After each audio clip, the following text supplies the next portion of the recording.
Okey Ustaz. Okey, bismillahirrahmanirrahim. Assalamualaikum warahmatullahi wabarakatuh. Alhamdulillah wassalatu wassalamu ala Rasulillah wa ala alihi wa sahbihi wa man walah. Subhanaka la ilma lana illa ma 'allamtana innaka antal alimul hakim. Rabbi shrah li sadri wa yassir li amri wa hlul 'uqdatam min lisani yafqahu qawli. Amin ya rabbal alamin. Baik, Assalamualaikum pada semua yang sedang menonton TV TV Tadabbur Center, TV Time PKP ni rasanya banyak di Facebook lah. Dan Assalamualaikum juga pada Ustaz kita Ustaz. Assalamualaikum Ustaz. Waalaikumsalam warahmatullahi wabarakatuh. Ustaz sihat Alhamdulillah sihat. Tu saya duduk di Kelantan lah ni Ustaz. Jadi mungkin apa orang kata telur tu banyak di Kelantan lagi. Nak tukar tak ada masalah, insya-Allah boleh difahami. Alhamdulillah. Sebab alhamdulillah Ustaz, terima kasih Ustaz kerana sudi menerima pelawaan daripada Tadabbur Center Ustaz untuk mengisi orang kata apa projek Ramadan Tadabbur Center ni, khususnya untuk kita perkenalkan murabi-murabi tafsir di Malaysia ni Ustaz.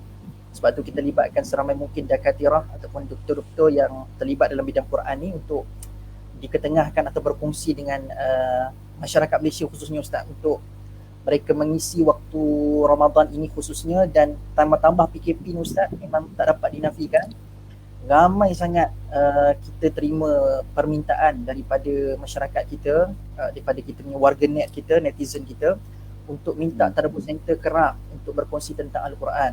Maka bagi saya, di samping kami bergerak untuk berkongsi, alangkah baiknya mereka dapat menerima orang kata buah-buah tadabbur daripada asatizah yang lebih orang kata apa, lebih terkehadapan di sudut akademiknya dalam bidang tersebut. Jadi terima kasih sekali lagi Ustaz kerana sudi menerima pelawaan Tadabbur Center.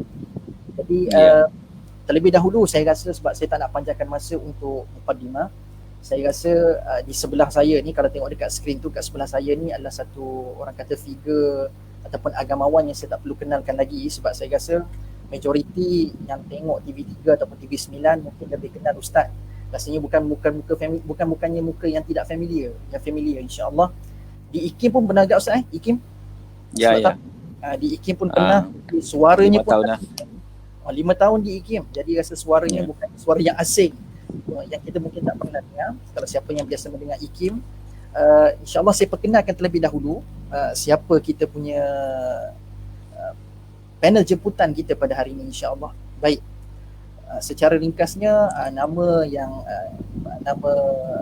asatizah yang kita jemput pada hari ini adalah Muhammad Suki bin Osman, Dr. Muhammad Suki bin Osman. Saya rasa bukan Dr. Prof Madya, Dr. Suki bin Osman, ataupun lebih digelar ataupun gelaran manjanya Dr. Syauqi Ustaz. Ya. Syauqi, nanti mungkin boleh lah kot Ustaz cerita apa sejarah kenapa Suki berjadi Syauqi tu Ustaz, sikit-sikit nanti. Dr. Syauqi ataupun Dr. Muhammad Suki bin Osman merupakan pensyarah kanan di UPM. Saya rasa semua tidak asing lah, kita rasa tidak asing lah Dr. Suki Osman dalam bagi kita ni dalam bidang Quran khususnya. Dan saya rasa kalau nak kenal Dr. Suki, di samping kita kenal di TV9, tanyalah Ustaz di TV3 sekarang Ustaz, bukan di TV9 TV3 TV3 dan TV9 kedua-duanya sekali.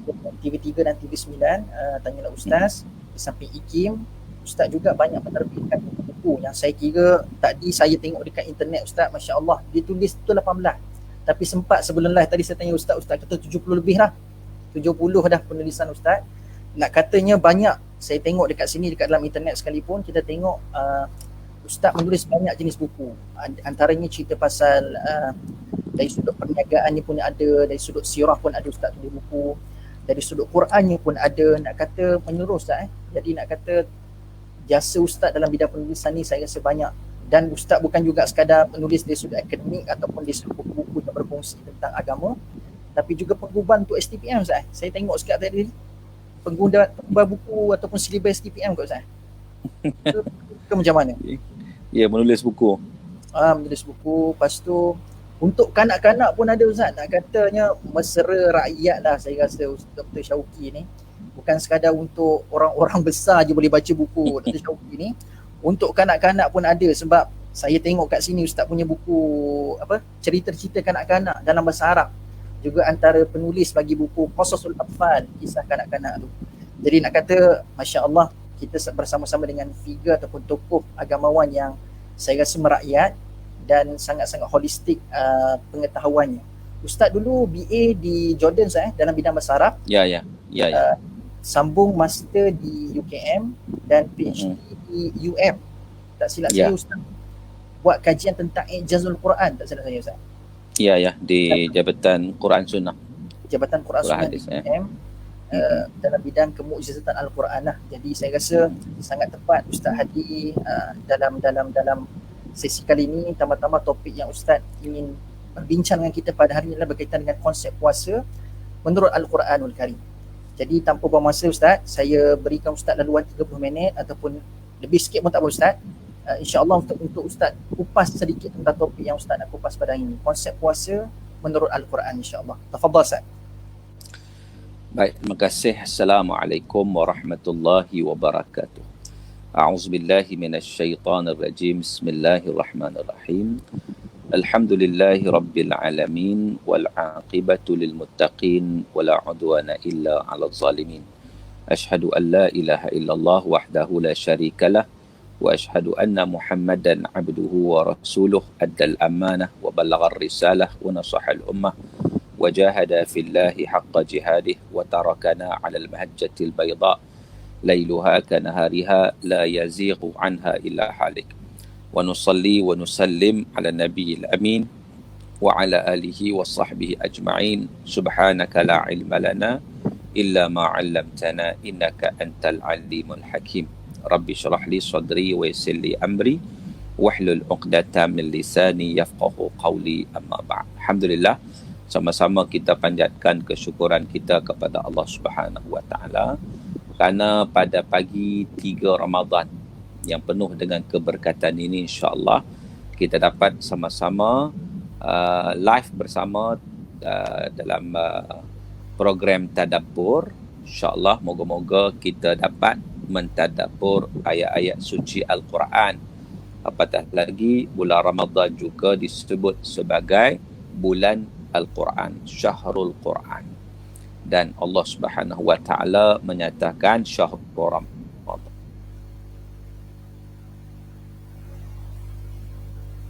diturunkan Al-Quran. Baik, sebelum kita nak berbincang tadi ditanya pada saya sebab orang panggil Syauqi kan. Sebagai apa jawapan sebenarnya daripada zaman sekolah lagi, zaman sekolah agama, SMKA, Sekolah Menengah Kebangsaan Agama Al-Irsyad, Pokok Sena, Kepala Batas Seberang Perai Pulau Pinang. Zaman sekolah, Ustazah bila tengok nama tu, nama dalam IC tu, dia Ustazah Arab kan, mengajar Arab kan, dipanggil Syauqi lah. Tambah-tambah yang grade daripada Mesir, maka amat mengenali Ahmad Syauqi, Syauqi Dhaif, dan juga nama-nama seumpama itu. Jadi daripada Suki tu dia panggil Syauqi. Jadi daripada situlah lekatlah sampai sekarang dipanggil Syauqi, walaupun nama IC je Suki, nama dia pun sikit lah. Nama unik sikit lah. Unik sikit. Payah nak cari orang Malaysia nama macam tu kan. Betul.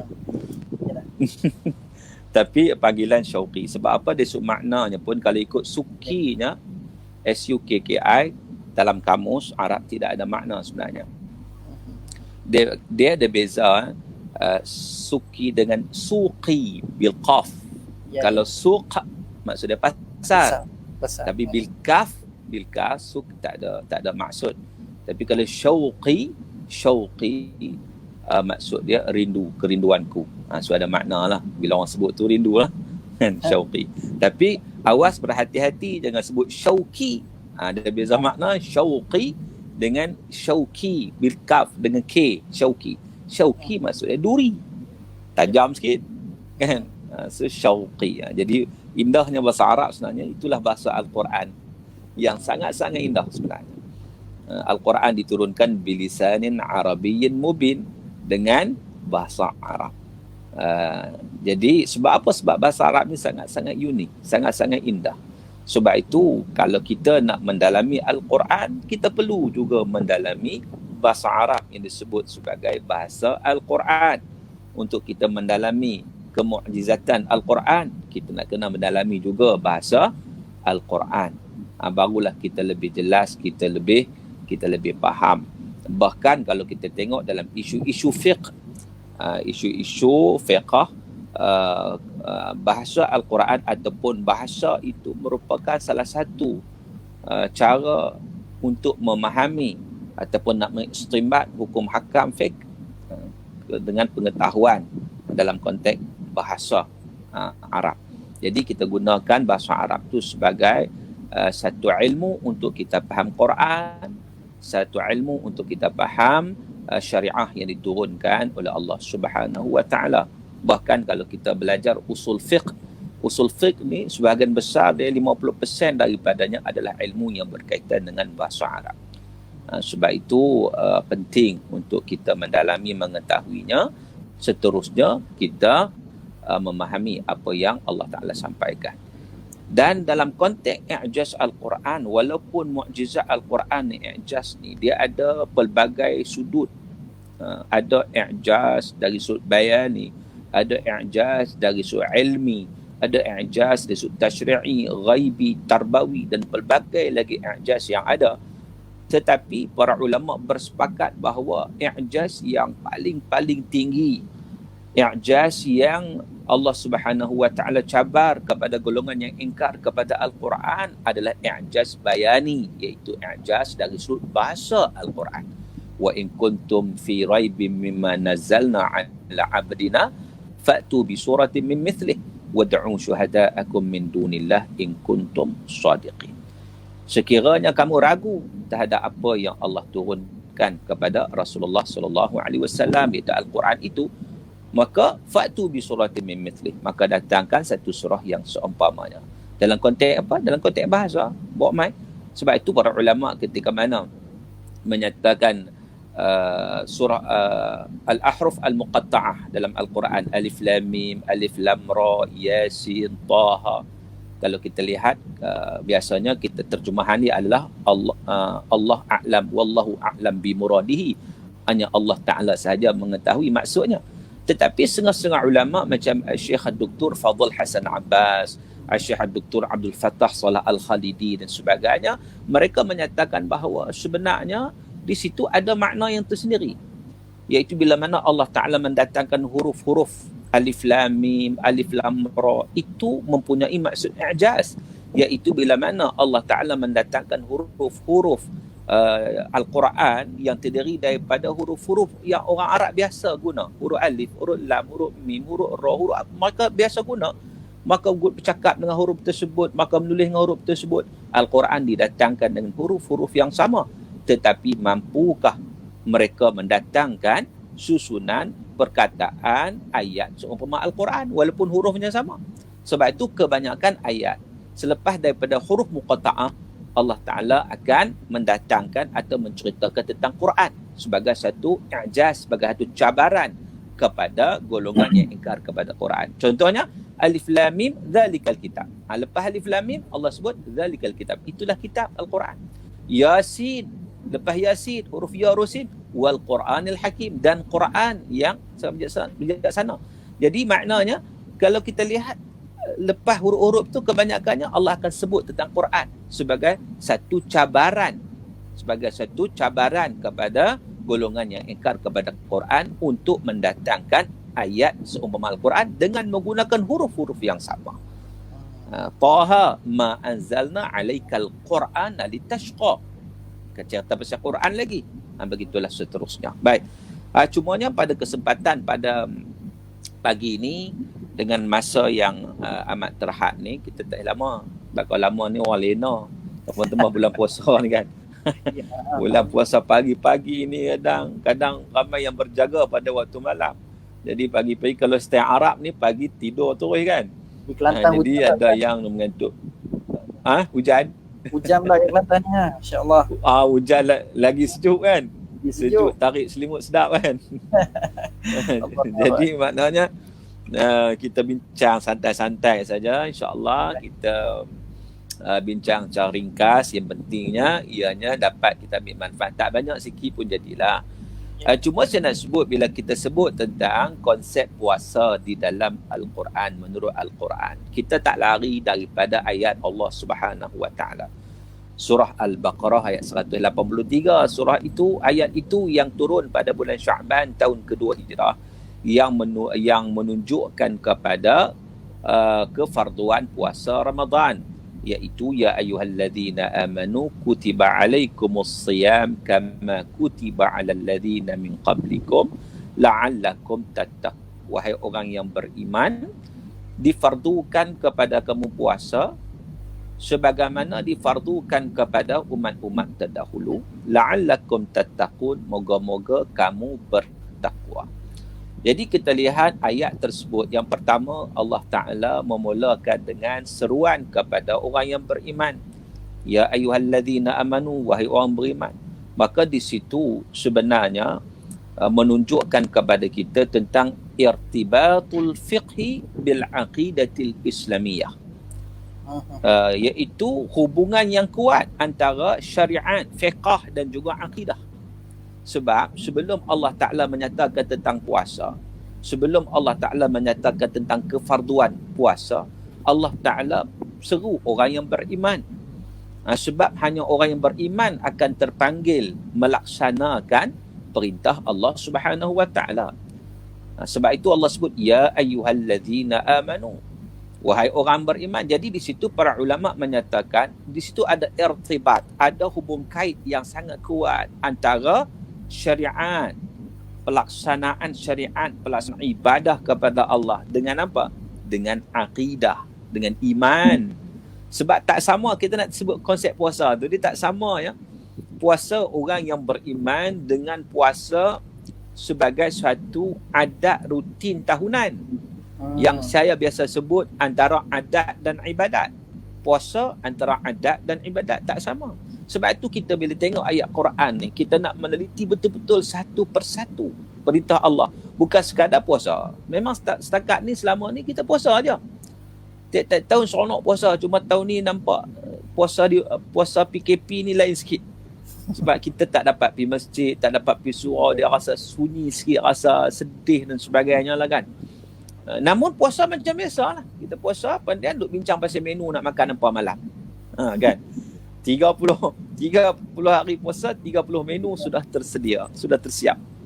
Kan, macam-macam kan. Kita duk fikir pasal itu, bukan tak boleh buat makan ni, okeylah. Sebab memang lisaimi farhatani. Nabi kata kan, bagi orang puasa ada dua kegembiraan. Yang pertama apa? Ketika buka puasa memang seronok kan. Tetapi kita nak menyelami apa yang Allah Subhanahu Wa Taala sebut dalam Al-Quran tentang puasa itu, iaitu seruan kepada orang beriman itu kita jangan pandang remeh, kerana itulah asas kepada pelaksanaan ibadah kepada Allah Subhanahu Wa Taala. Lalu bila Allah sebut ayyuhallazina amanu, wahai orang beriman, saya sebut tadi, itu menunjukkan bagaimana keterikatan ataupun dia punya hubung kait antara akidah kepada syariat, pelaksanaan syariat di sisi Allah Subhanahu Wa Taala. Kemudian Allah sebut, setelah Allah suruh orang beriman, Allah sebut kutiba alaikumus siyam, difardukan kepada kamu puasa, as-siyam, difardukan kepada kamu puasa, kama kutiba alal ladzina min qablikum, sebagaimana difardukan kepada umat-umat yang terdahulu. Maknanya puasa itu bukan satu ibadat baru. Puasa itu satu ibadat yang sudah sekian lama. Ada Quran, cuma dalam Al-Quran Allah tak ceritalah dengan lebih terperinci bagaimana puasa-puasa umat terdahulu. Cumanya kita nak tahu, kita rujuk pula pada hadis Nabi SAW. Tapi Quran tak cerita secara detail sebab Quran datang dengan 6,236 ayat. Quran tak cerita semua sekali. Kadang-kadang ada yang Quran diamkan saja. Ada yang Quran diperjelaskan. Jadi kita yang mana yang Quran tak bagi tahu, ada hadis bagi tahu, kita tengok. Kalau hadis tu tak bagi tahu, kita tak perlu carilah. Kalau kita cari juga, itu lama-lama kita jumpa benda-benda pelik-pelik, cerita-cerita Israeliat lah, kita akan jumpa macam-macam lah, cerita-cerita Yahudi lah. Tapi orang kita dia suka macam tu. Itu masalahnya. Sangat. Quran bagi dia tak cukup bagi dia. Hadis bagi tak cukup bagi dia. Dia nak lebih lagi. Dia nak lebih. Sebab itulah timbul macam-macam kan. Ada orang cari nama-nama Ashabul Kahfi, 7 orang tu nama apa. Kan? Kemudian ada petua pula tu. Dah tambah lagi cantik bagi dia punya elok, dia punya ramuan dia tu. Ada petua pula. Kalau nak berjalan mana, kalau nak selamat, tulis nama tu bubuh dalam wallet ke. Jadi makna selamat lah. Tu dia pergi kepada syirik pula kepada Allah Subhanahu Wa Taala. Kononnya dengan nama-nama itu, nama Ashabul Kahfi itu dapat menyelamatkan kita. Ni semua benda-benda yang tambahan, yang tidak ada asal usul dalam syarak. Kita tak mau sampai tahap macam itulah. Kita tengok apa yang Quran bagi tahu pada kita. Dan dalam konteks puasa ni, Allah sebut umat dulu juga puasa. Tapi bagaimana mereka puasa, Quran tak cerita. Bila mereka puasa Ramadan juga ke, Quran tak cerita. Sebab itu ada pelbagai pandangan ulama yang dikemukakan terhadap perkara tersebut. Sejak bila? Quran tak kata sejak zaman bila. Maka di sini berlaku khilaf di kalangan ulama. Ada yang kata yang mula puasa Nabi Nuh alaihi salam. Ada yang kata sejak Nabi Adam lagi puasa. Kan? Jadi bagaimana kadar mereka, perbezaan mereka juga mungkin berbeza, tapi tak diterangkan secara jelas. Sebab tu ada yang menyatakan berdasarkan hadis Nabi, mereka berpuasa pada waktu malam sampai malam esok, maknanya lepas Isyak.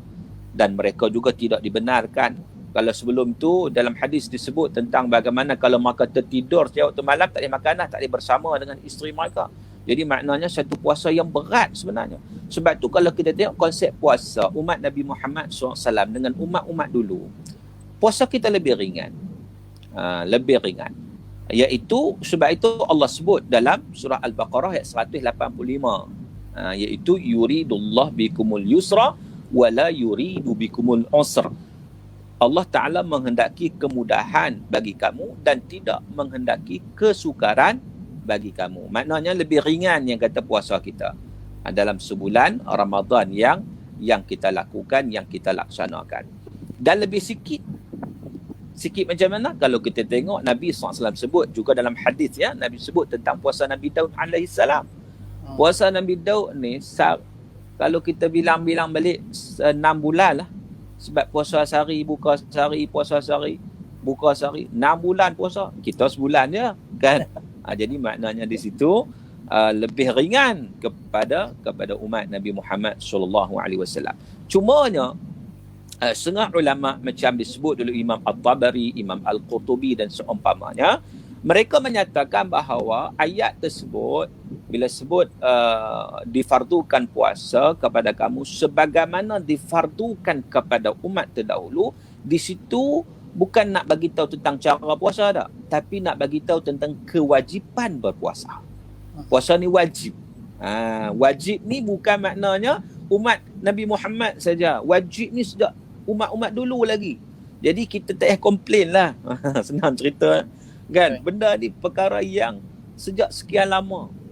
Bahkan ia merupakan salah satu tanda pengabdian diri kepada Allah Subhanahu Wa Taala. Puasa ni salah satu benda yang sangat-sangat penting. Bahkan ianya memberi kebaikan kepada jiwa manusia.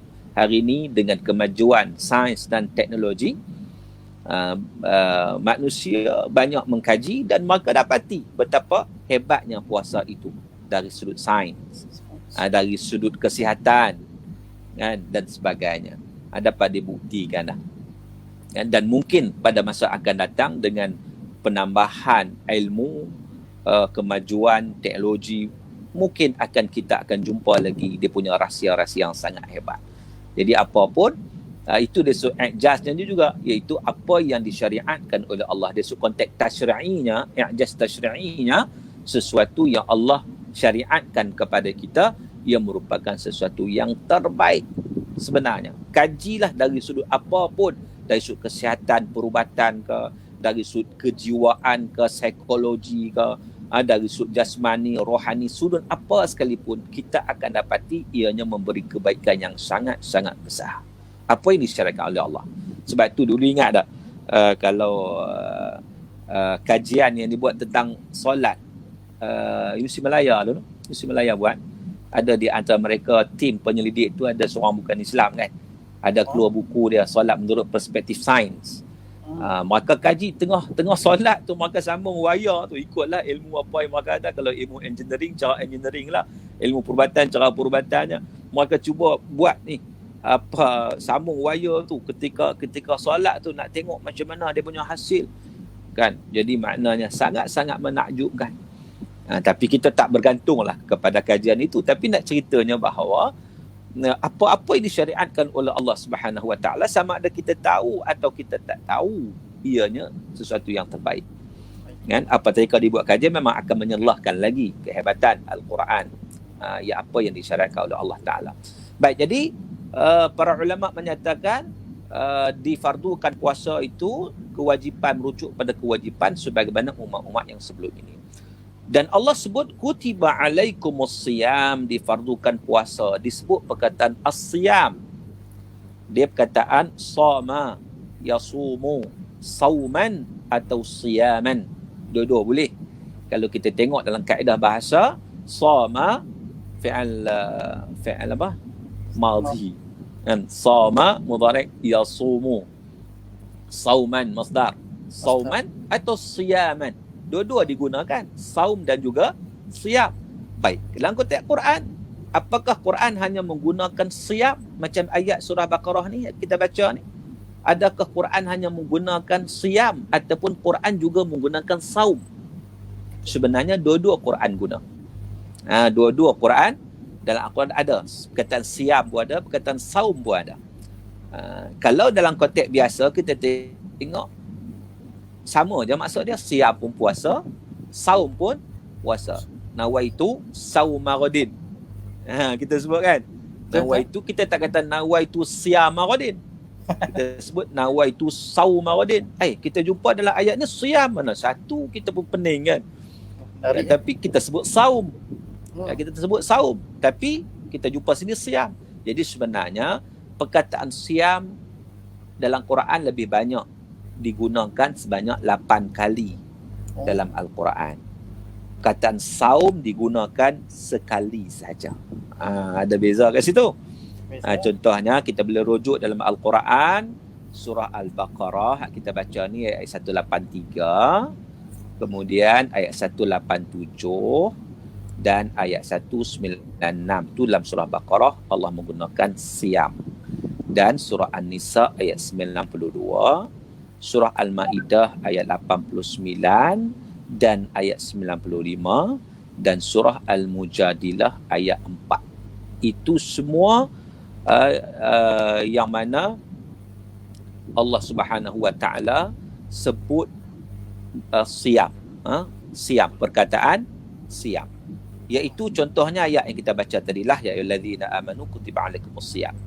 Surah Al-Baqarah 187 kata Allah, uhilla lakum lailatas siyam arrafathu ila nisaikum. Uhilla lakum lailatas siyam. Dihalalkan bagi kamu lailatas siyam, pada hari puasa, pada malam puasa, malam hari berpuasa, arrafathu ila nisaikum, untuk kamu bersama dengan isteri-isteri kamu. Itu satu keringanan, kemudahan juga. Kalau zaman puasa-puasa zaman dulu diriwayatkan, disebut dalam kitab-kitab tafsir bagaimana sebulan mereka tidak bersama dengan isteri mereka. Jadi maknanya di situ satu bebanan yang berat juga tu kan. Tetapi keringanan yang diberikan kepada umat Nabi Muhammad sallallahu alaihi wasallam. Begitu juga kalau dalam bab dam haji dalam surah Al-Baqarah 196 Allah sebut tentang faman lam yajid fasiyamu thalathati ayyam fil hajj wa sab'atin idza raja'tum tilka 'asharatun kamilah. Allah cerita tentang apa? Puasa 3 hari pada musim haji dan 7 hari ketika mana pulang ke tanah air masing-masing. Cukup 10 itu cerita pasal dam lah, kita boleh tengok dalam bab haji, kita akan jumpa tentang perkara tersebut. Begitu juga dalam surah An-Nisa ayat 92 menceritakan tentang faman lam yajid fasiyamu syahraini mutatabi'ain taubatan minallah. Sesiapa yang tak dapat cari hamba yang merdekakan, mereka hendaklah berpuasa 2 bulan berturut-turut, hukum yang datang daripada Allah untuk menerima taubat, membersihkan diri mereka. Ini adalah kes qisas. Itu kita boleh rujuk juga, kita boleh bincang, boleh rujuk tentang persoalan tersebut. Dan kalau kita lihat juga tentang surah Maidah ayat 89, faman lam yajid fasiyamu thalathati ayyam dzalika kafaratu aymanikum idza halaftum. Sesiapa yang tak dapat malam yajid, maka hendaklah dia berpuasa 3 hari. Itu sebagai denda penembus sumpah apabila kamu bersumpah. Itu cerita kafarah sumpah. Bagi mereka yang tak dapat nak laksanakan kafarah sumpah, mereka dikenakan untuk puasa siam 3 hari. Dan dalam surah Al-Mujadilah atau juga disebut sebagai Al-Mujadalah, Al-Mujadilah merujuk kepada Khawlah binti Tha'labah yang berbahas, berdebat, berdiskusi dengan Rasulullah SAW. Sebab itu disebut Al-Mujadilah atas isim fa'il. Isim fa'il. Al-Mujadil, Al-Mujadilah sebab dia perempuan. And, jadi Allah Ta'ala sebut faman lam yajid fasiyamu syahraini mutatabi'ain min qabli an yatamassa, iaitu mereka yang tak dapat malam yajid, tak dapat tu, tak dapat memerdekakan hamba lah, tak ada hamba kan, maka hendaklah dia berpuasa 2 bulan berturut-turut. Fasiyamu syahraini mutatabi'ain min qabli an yatamassa, sebelum mereka itu bersama. Itu merujuk kepada hukum zihar. Sebab kalau kita lihat ayat 1 hingga 5 merupakan sebab nuzul ayat tersebut berkaitan dengan Khawlah binti Sa'labah yang dizihar oleh suaminya. Sebelum tu tak ada hukum zihar. Pada zaman jahiliah, zihar itu dikira sebagai talak, sebagai cerai. Jadi bila mana dalam hukum Islam itu first yang berlaku, maka sebab itulah Khawlah binti Sa'labah tu dia berjumpa Nabi SAW. Nabi pun peringkat awal, Nabi kata kamu ni jangan bersama dengan suami kamu, duduk asing dulu kan. Khawlah ni duduk hari-hari duduk jumpa Nabi, tanya sebab dia kesian laki dia tua dah, tak larat. Jadi maknanya di situ akhirnya turunlah ayat yang menceritakan tentang kafarah zihar. Antaranya disebutlah fasiyamu syahraini mutatabi'ain, iaitu puasa 2 bulan berturut-turut. Baik, jadi kalau kita lihat, itulah saya nak sebut kata siam sebagai contoh, ialah kita boleh rujuklah ya Al-Quran. Cuma satu lagi yang disebut sebagai saum, sebagai saum dalam Al-Quran sekali saja disebut, iaitu dalam surah Maryam ayat 26. Allah Ta'ala sebut tentang faquli inni nadhartu lirrahmani sawma falan ukallimal yawma insiya. Cerita tentang maka makanlah dan minumlah, ataupun disebut maka katakanlah sesungguhnya aku bernazar. Bernazar apa? Tak bercakap. Aku bernazar tak bercakap kerana Allah. Setelah menyatakan demikian, aku tidak akan berkata-kata kepada sesiapa pun. Aku bernazar untuk berpuasa.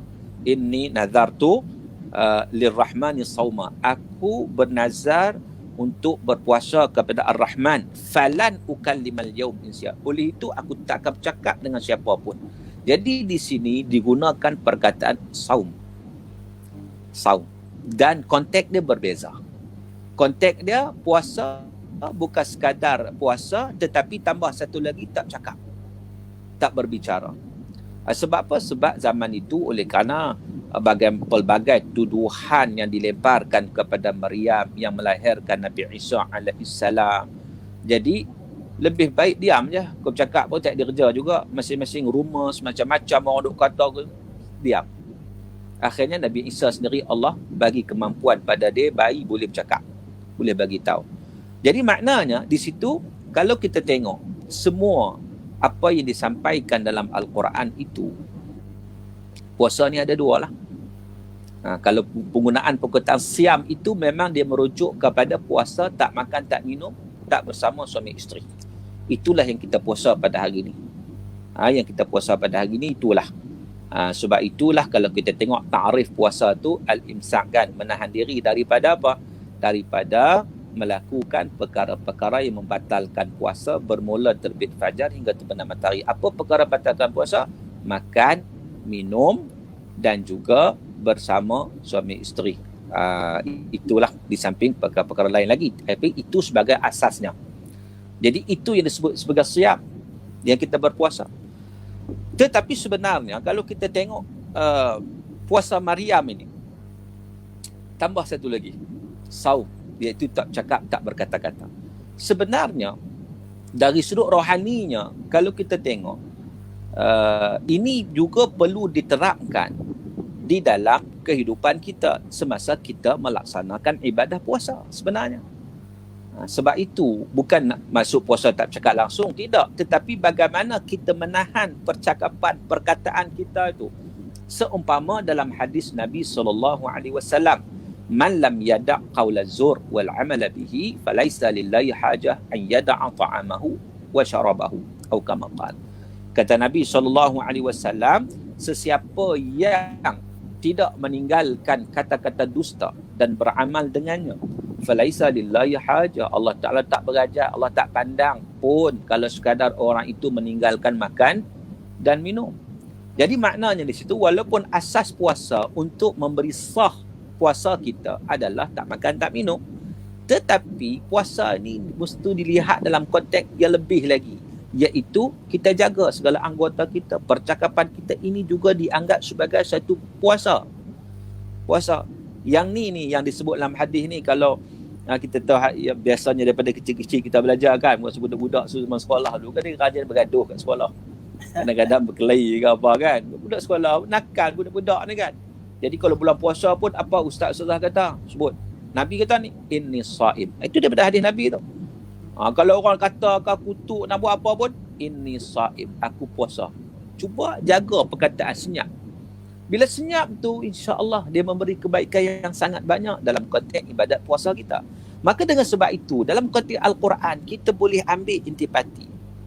Walaupun ada dia punya, kita kata, situasi-situasi perbincangannya, tetapi kita boleh ambil dalam konteks apa puasa ni, kalau bila Ramadan ni, kita nak menepati. Walaupun banyak cerita tentang siam, ya, memang siam ni satu makna pelaksanaan. Kamu suka tak suka, kamu kena buat.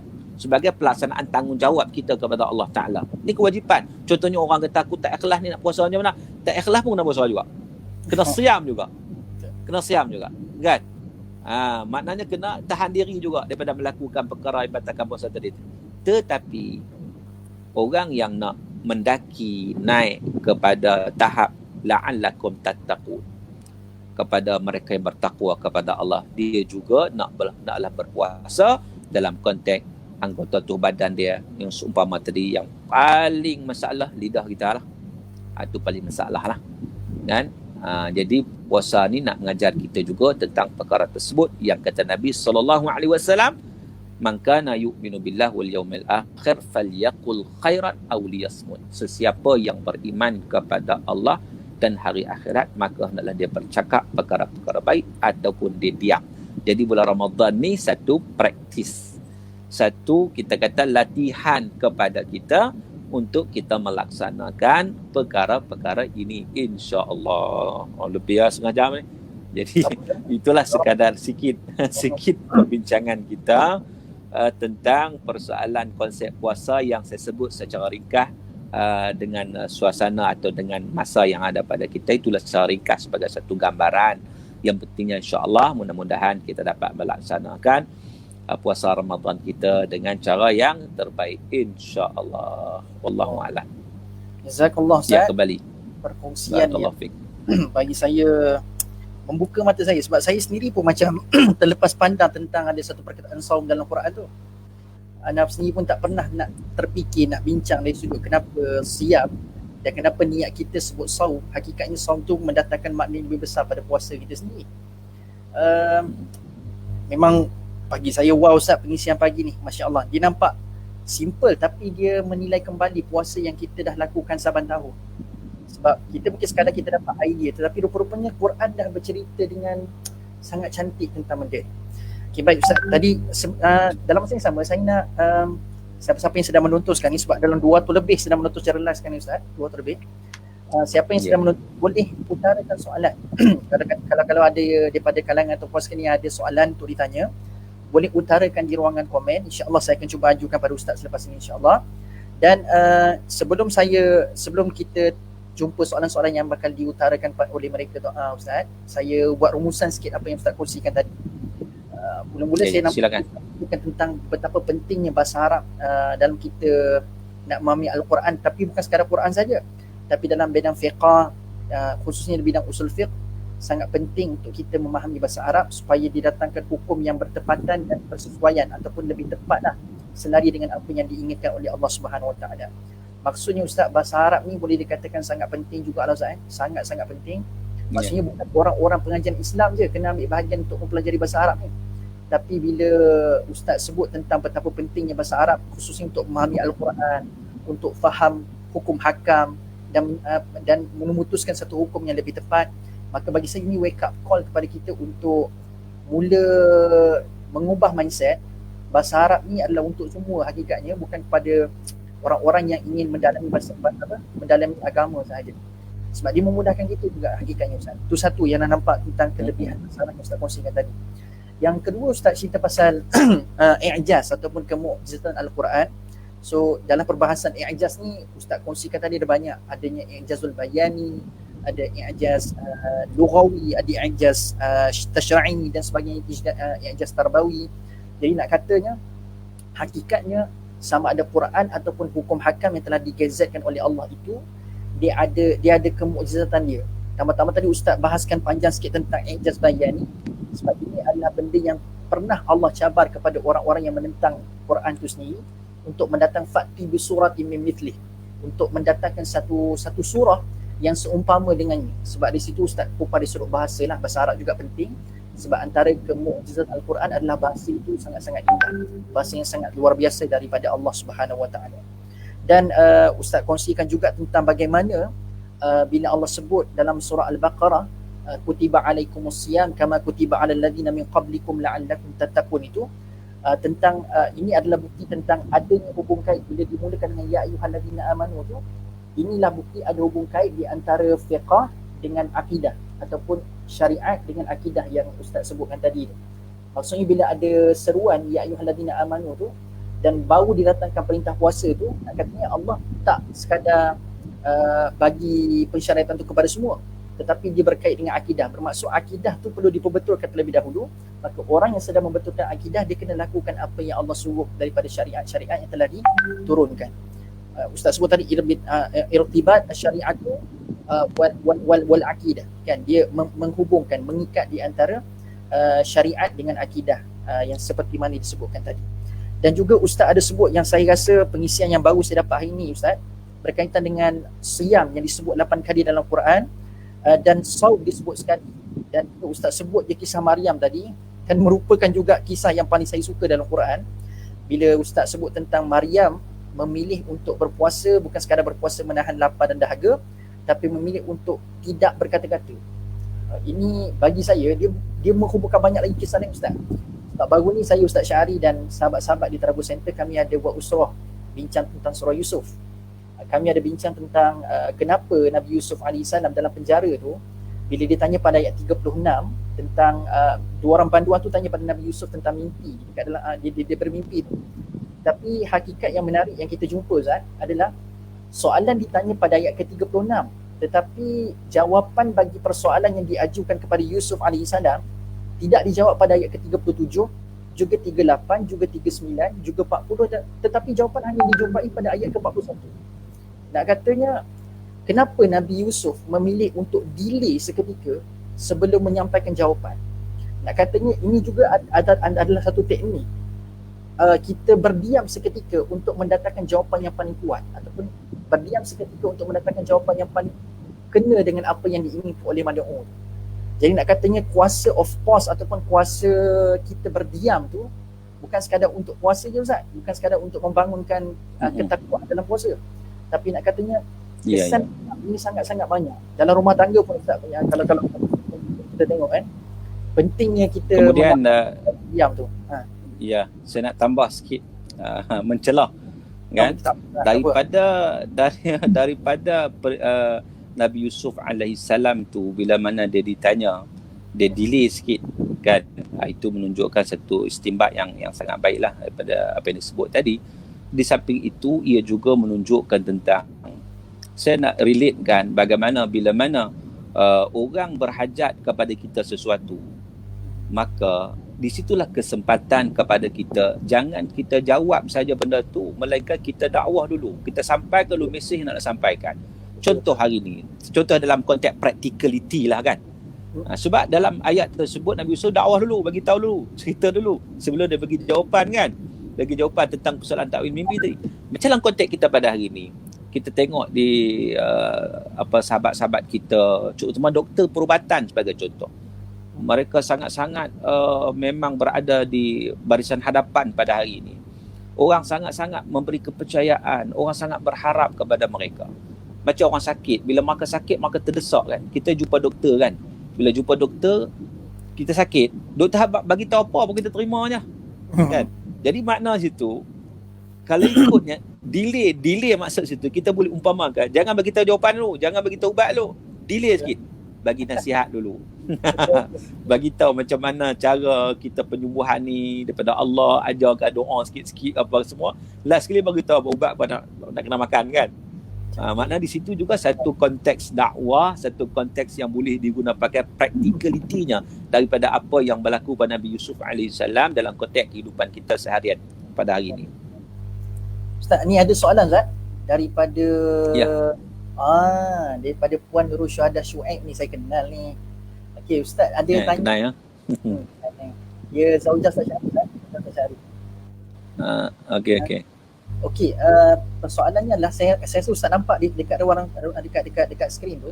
Soalannya dengan bagaimana kalau tiba-tiba ada fakta sains yang seolah-olah macam bertentang dengan apa yang disebut dalam Quran. Dan dia datangkan contoh, kalau ikutkan yang dia boleh terfikir, dia kata dalam keadaan COVID-19 sekarang, ada yang mengatakan dan ada fakta sains yang mengatakan sangat bahaya berpuasa dalam keadaan situasi wabak sebegini. So dia mohon komen dan pandangan Ustaz. Sebab nampak macam seems kontradik. Kita meneruskan puasa, tapi kata daripada puan ni, ada fakta sains yang mengatakan berbahaya puasa dalam situasi sebegini. Dia macam seolah-olah bertentangan dengan Quran sebut. So apa pendapat Ustaz? Baik, terima kasih kepada persoalan yang dikemukakan. Yang pertama, Al-Quran itu kalamullah.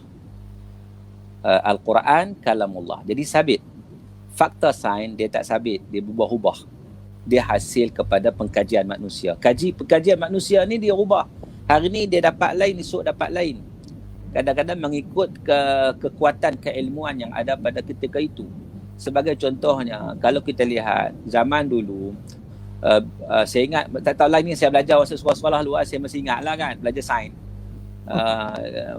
Cikgu kata matahari itu tak bergerak, hanya bumi yang bergerak mengelilingi matahari, tapi matahari itu duduk statik, tak bergerak, itulah.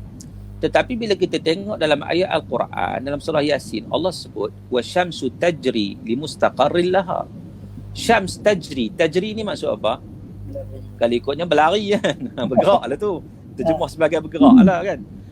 Jadi kita lihat Quran, soal ada kontradik kat situ. Sains kata tak bergerak, tetapi akhirnya kita tetap berpegang kepada apa yang Quran sebut. Dan akhirnya kita dapati bahawa ahli sains pun sudah ubah pandangan mereka. Bila dia kaji jumpa, rupanya memang matahari dia bergerak. Dia ada orbit dia sendiri, dia pergerakan dia apa semua. Jadi makna di situ kita nak bagi tahu bahawa kalau berlakunya Al-Quran, kalau berlakunya sains bercanggah dengan Quran, ada something wrong dekat penemuan sains itu. Kena kaji lagi. Sebab manusia kan, dia berubah-ubah tersebut tadi. Kena kaji lagi. Ada something wrong. Tapi kalaulah penemuan sains itu memang tally, maka itu satu benda yang memang betul lah. Sebab apa? Sebab dia tak boleh nak challenge dengan Al-Quran. Cuma kalau dalam bab puasa ni, dalam bulan Ramadan, bagi orang sakit, dalam Al-Quran sendiri menyatakan man kana minkum maridan aw ala safarin fa'iddatun min ayyamin ukhra. Surah Al-Baqarah ayat 184. Sesiapa yang sakit atau bermusafir, para ulama sebut sakit tu sakit bagaimana? Sakit yang memang tak mampu puasa, maka dia boleh buka puasa.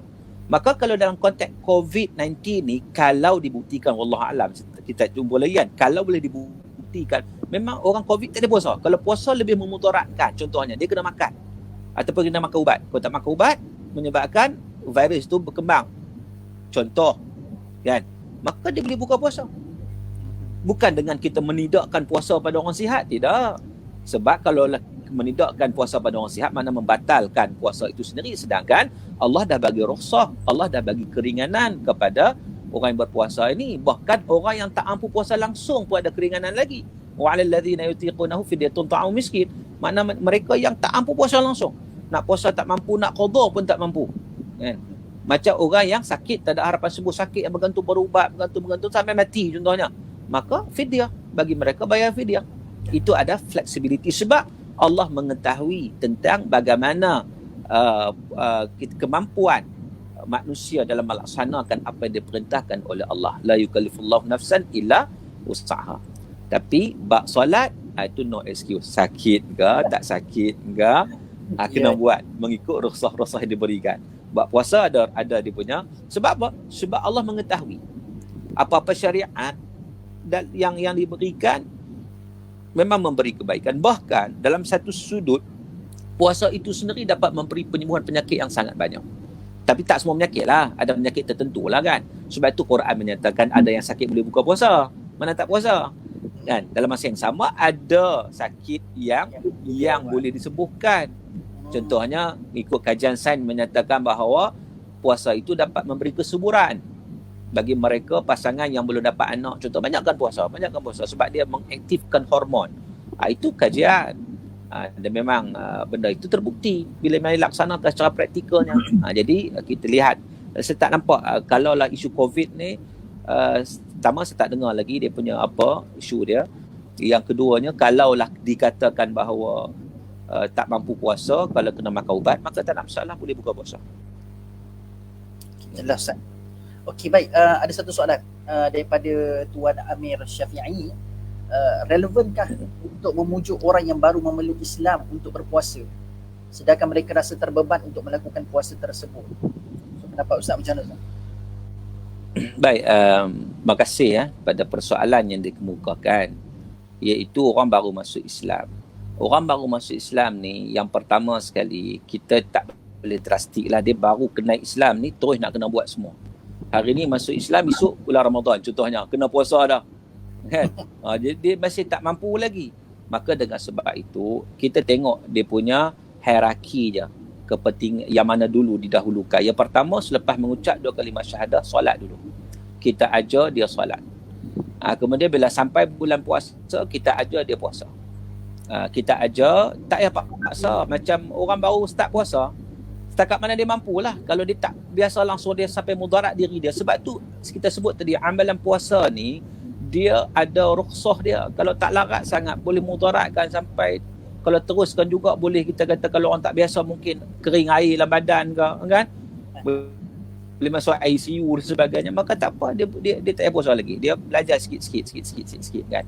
Tak perlu drastik, insya-Allah. Sebab ada dia punya keringanan-keringanan yang ada kemudahan-kemudahan yang diberikan dalam Islam.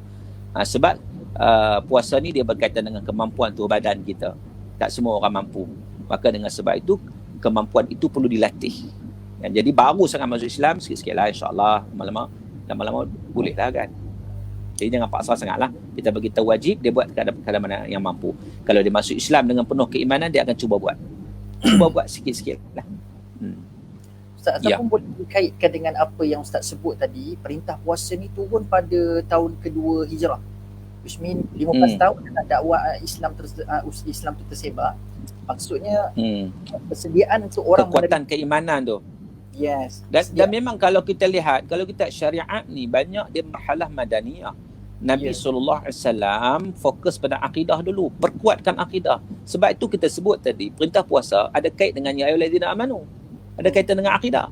Kalau akidah pun tak kuat lagi, baru nak kenal tiba-tiba dia nak buat, memang susah. Maka dengan sebab itu, penekanan pada akidah itu sangat penting, dibentuk secara kuat. Lepas tu senangnya nak buat. Kekuatan tu dia akan datang. Macam ginilah contohnya. Orang Jepun, saya bagi contoh, kadang orang setuju tak setuju tu cerita nombor 2 lah. Orang Jepun, dia kaki minum arak. Dia nak masuk Islam.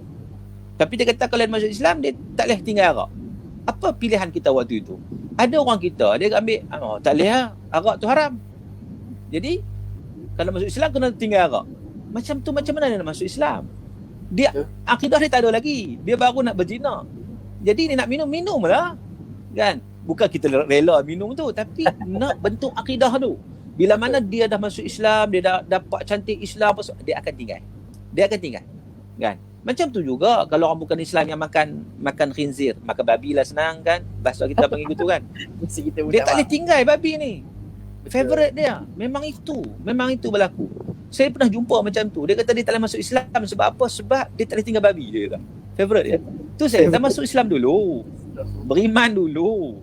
Kenal Allah dulu, cari Allah dulu. Lama-lama bila dia kenal Tuhan, dia kenal Allah, automatik dia akan tinggal babi tu. Tapi kalau kita suruh dia tinggal siap-siap babi, tak masuk Islam lah. Tak masuk Islam. Kan? Sebab dia tak kenal lagi. Jadi penekanan pada iman tu penting. Dan sebab tu ayat Quran banyak cerita bab ni lah, bab akidah. Bab benda pokok yang perlu ada pada setiap diri seorang itu. Bahkan disebut oleh Syekh Abdul Majid Al-Zindani, seorang lagi tokoh ulama yang hebat juga yang mengaplikasikan ilmu dengan sains dan juga tauhid dengan sains. Dia ada kitab dia tauhid al-khaliq dan sebagainya. Dia kata apa? Fa inna awwala wajibin ala kulli insan an ya'rif Allah an tariqil ilmi. Dia kata perkara yang pertama yang wajib pada setiap orang, pertama sekali kenal Allah dulu melalui jalan ilmu, kenal Allah. Lepas tu yang lain dia akan disusuli dengan perkara lain, dia akan dapat laksanakan syariat. Okay, Ustaz. Rasanya insya-Allah ni soalan yang terakhir Ustaz. Anda nampak Ya, soalan yang diajukan ini more kepada nak tengok prioriti, sebab dalam soalan ni dia tanya apa pendapat Ustaz kalau ada ibu yang menekankan kepada anak-anaknya berpuasa untuk anak-anaknya berpuasa tetapi tidak menekankan untuk bersolat. Dan contoh macam puasa dapat duit raya tapi untuk solat taklah serancak itu dia menggalakkan anak solat. So nampak ni macam isu prioriti dan isu kita mentarbiah anak-anak lah Ustaz. Nampak Ustaz? Itu kaedah. Ya, saya bersetuju pandangan. Dan memang sebab tu orang Melayu ni bab puasa tip-top. Memang bab puasa. Ada orang yang dia tak solat tapi bab puasa, jangan kita tanya puasa ke tak, dia marah. Kan? Dia kata dia tak pernah tinggal puasa tapi dia tak solat. Jadi memang dia prioritinya keutamaan. Kalau ikut ranking dalam rukun Islam pun solat dulu. Maka dengan sebab itu Nabi SAW pun sebut muru auladakum bis-salah wa hum abda' 7 sinin. Suruh anak kamu salat umur 7 tahun. Nabi tak kata suruh kamu puasa. Jadi makna prioriti pada solat. Di samping itu bukan kita nak abaikan puasa, memang kita kena tekankan juga bahawa puasa ni sebab dia rukun Islam. Tetapi sebagaimana kita tekankan puasa, solat lagi-lagi nak kena tekankan. Dia kepentingan dia, prioritinya. Sebab itu kadang-kadang kesilapan bila mana dia suruh anak dia puasa, pukul 4 petang anak dia dah tak larat dah. Tak larat nak buka puasa, mak tak bagi, mak kata tak apa, tidur. Nanti dah dekat berapa jam lagi 3 jam lagi je. Nanti waktu maghrib mak kejut. Tidur sampai maghrib lah, tak semayang apa pun. Kan? Dalam kaedah itu, baik dia jaga solat dulu. Dia tak larat, dia boleh buka puasa. Tak larat, esok cuba lagi kan. Daripada dia tinggal solat pukul 4, tidur pukul 7 maghrib, bangun untuk buka puasa, solat dah tinggal. Jadi di sini kaedah cara pendidikan itu yang mana yang lebih prioriti.